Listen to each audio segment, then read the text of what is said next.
This is what I call the KREED standard.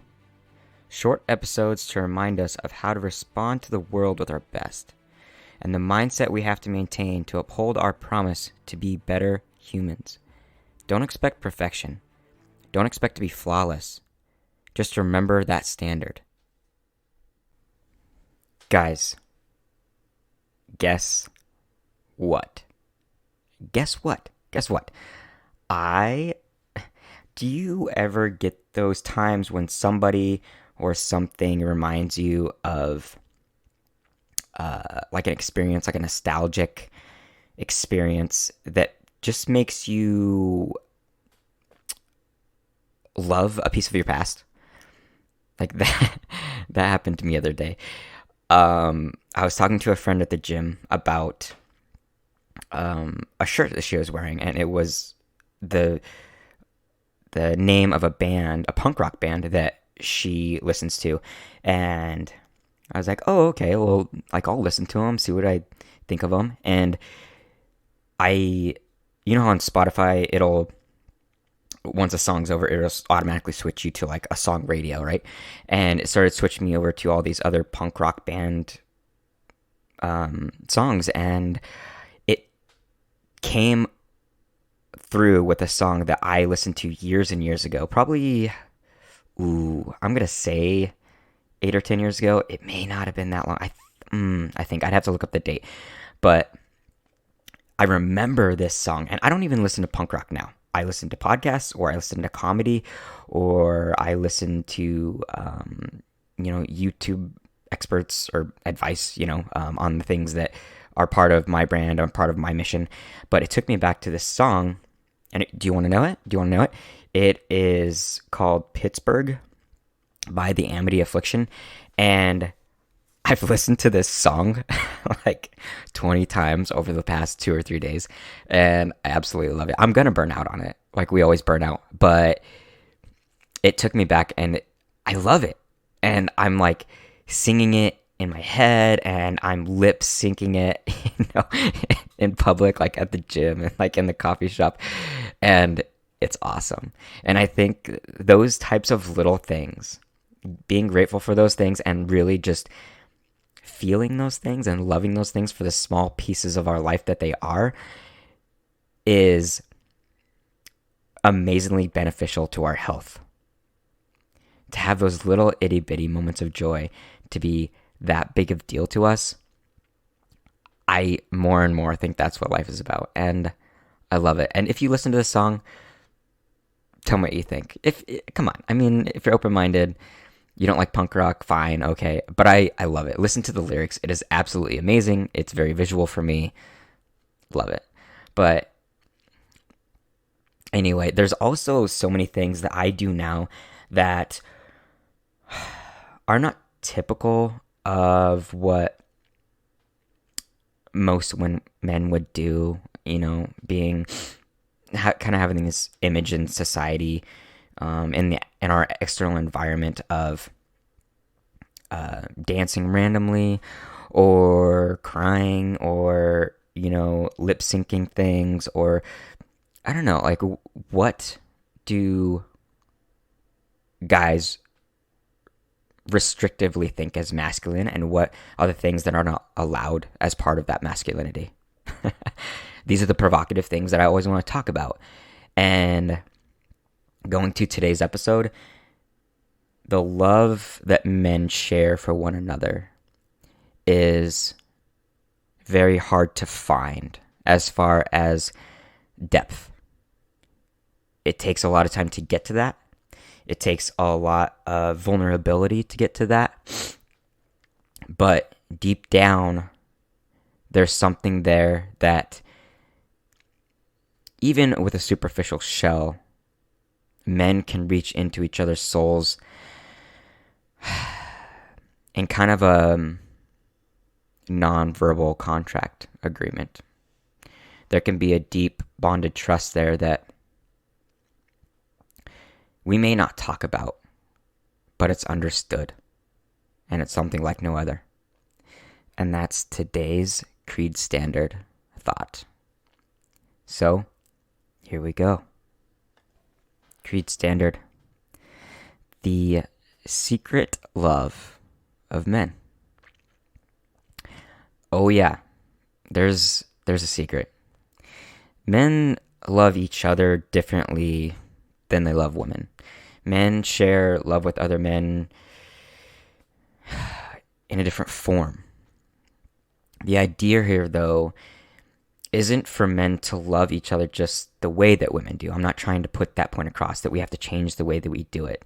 There's a lot of work that we need to do, but there's something that guys do instinctively with enough time and with enough understanding that we can get to that is amazing.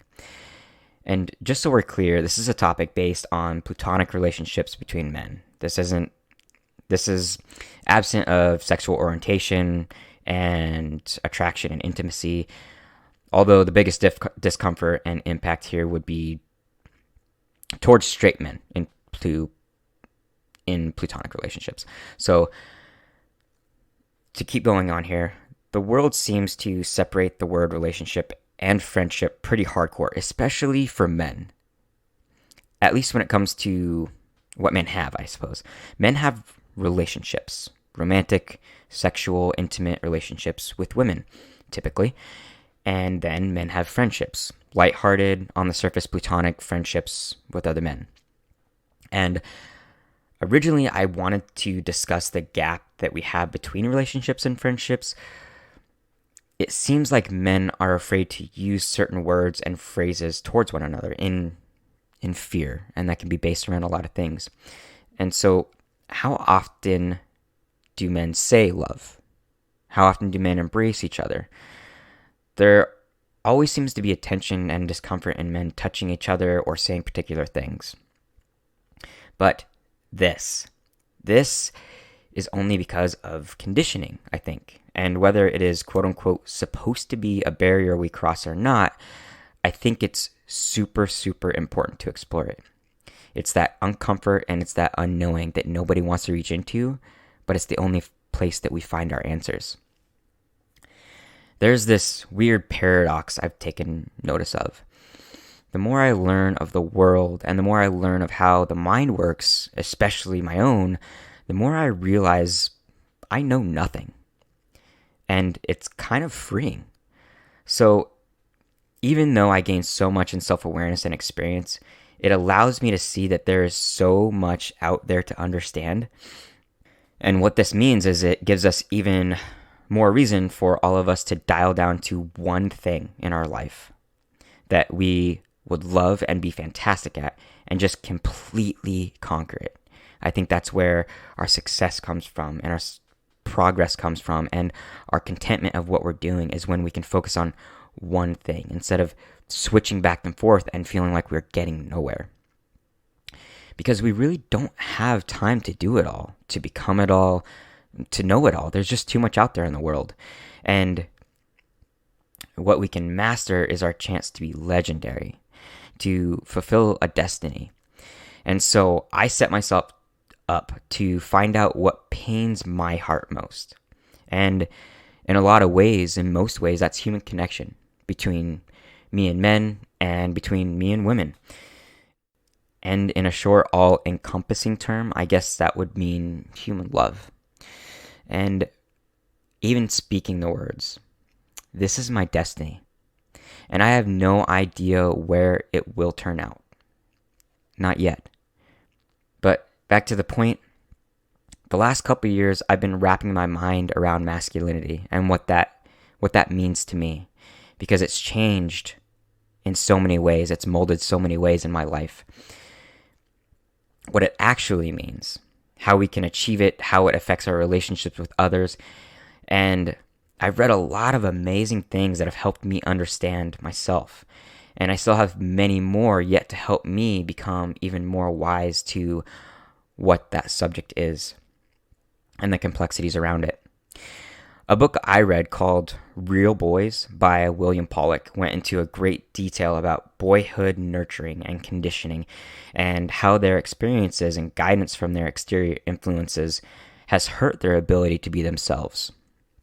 Parents, friends, teachers, girls, we've all been tunneled into this one way or this one idea of what a man is and what masculinity is.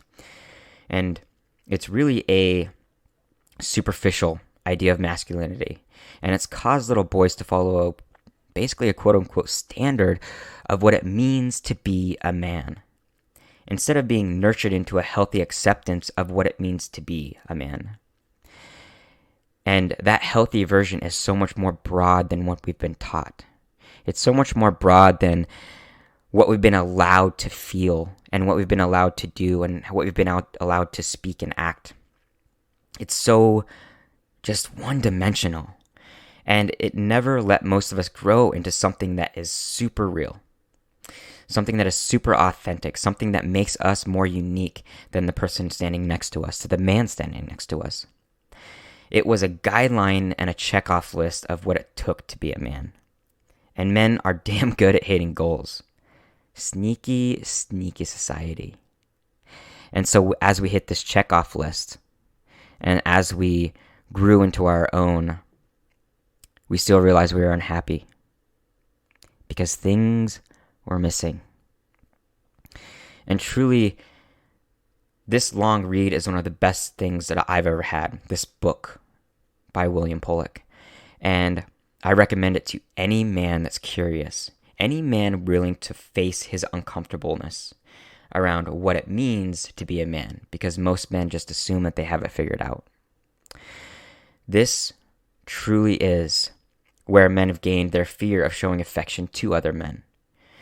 Men, if you're listening to this could unlock a lifetime of understanding about you and how you have the ability to face it all and become everything you've ever wanted to be. It's going to dive deep into self-development and self-love and acceptance and change. God, so much change. But men have to do something spectacular. Even then, even restricted by any quote-unquote rules of man and not being able to have any upfront, open affection toward other men, men truly have found a way to cope and really be strong with one another and trust each other.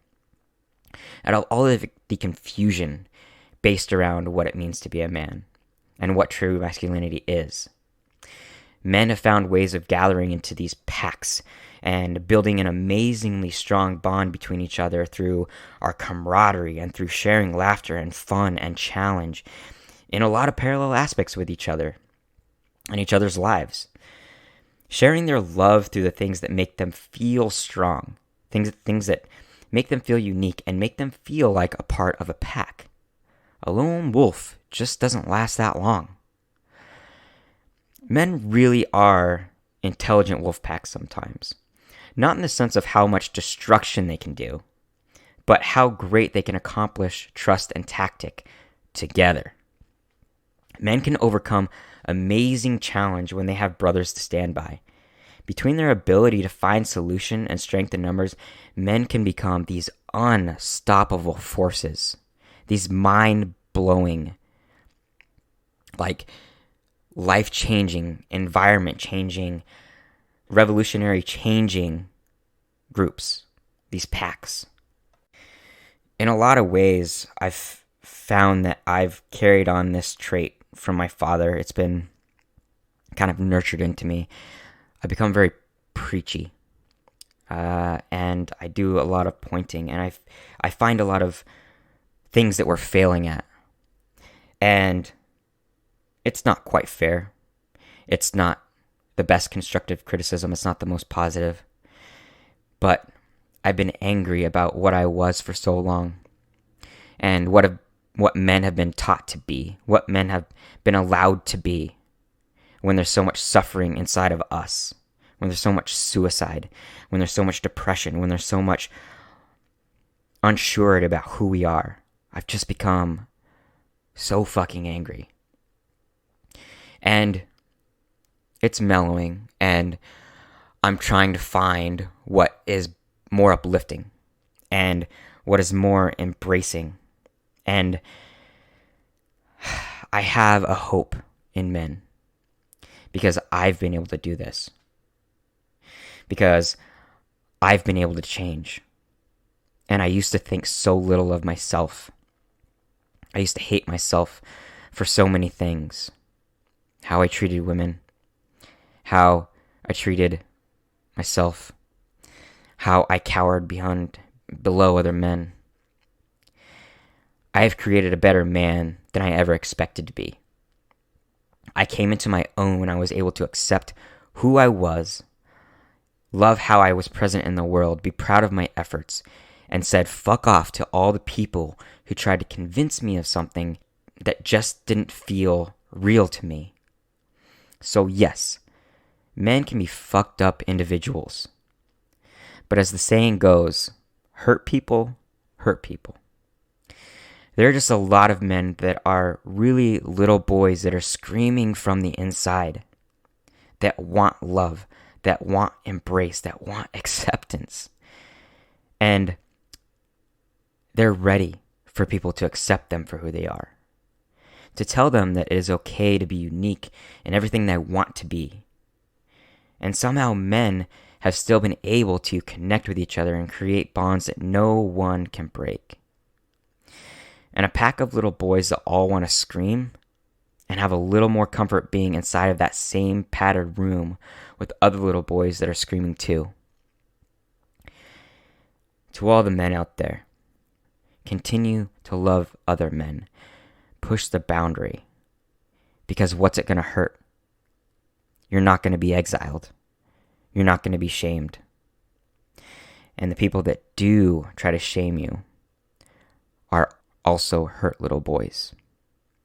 And if you're going to heal yourself, if you're going to go hand in hand with the little man inside of you, you're going to have to be willing to find the other men that are willing to do the same thing. Let me remind you of something. The definition of the ideal man doesn't lie in society. It doesn't lie in the external. It doesn't lie in our fathers and our grandfathers. It doesn't lie in our influencers or mentors or role models. Of all the things that we can look up to for them, that's not where your ideal masculinity lies. That's just where you find your inspiration and your perspective. But you have to remember that you filter what you learn to become something yourself. And what comes out on this other side is your definition of man. It will be unique. It will be different. And it will feel damn good when you find it and then when you accept it. You define masculinity for yourself and not for anyone else. Stay strong, men, and stay rebel-minded.